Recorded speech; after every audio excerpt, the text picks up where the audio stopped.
Right now, I want to bring in my colleague, Local 4 defender Kevin Dietz. And Kevin, it's the question everybody's been asking: who knew what and when? I know you've been working on that part of the story.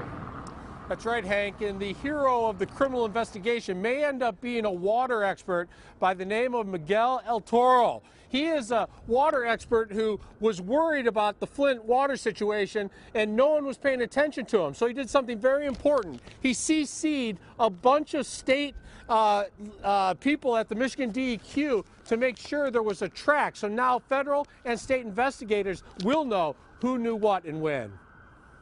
Flint residents want answers in the water contamination crisis. They believe laws were broken and people should go to jail.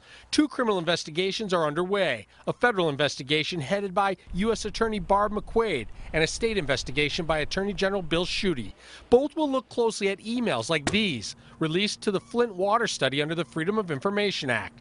They show warnings being ignored for months and raise concerns that high water samples were thrown out of studies so that federal warning requirements would not be triggered. In here, where you're talking about a public safety issue, where you exclude 3 potentially material samples of water because you don't like the results, I think that's fraud, plain and simple. It won't be hard for investigators to find out who to question. The names are right on the group emails. They show who knew what and when.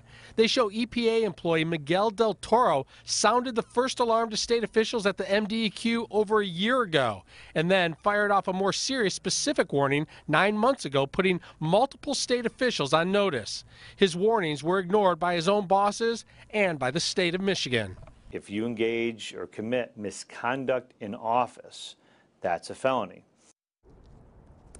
And the governor's emails are not public record, so federal or state investigators would have to use subpoena powers to get those. And that is a possibility, we're told by our Local 4 legal experts. One other note: Bill Schuette was asked to do an investigation several months ago. In December, he declined, saying it would just be a duplicate of the federal investigation. But now he's obviously changed his mind, and he, along with federal investigators, are looking into criminal allegations. Kevin Dietz, Defenders. All right, thank you, Kevin. And a reminder, Governor Snyder is delivering his annual State of the State address tomorrow night.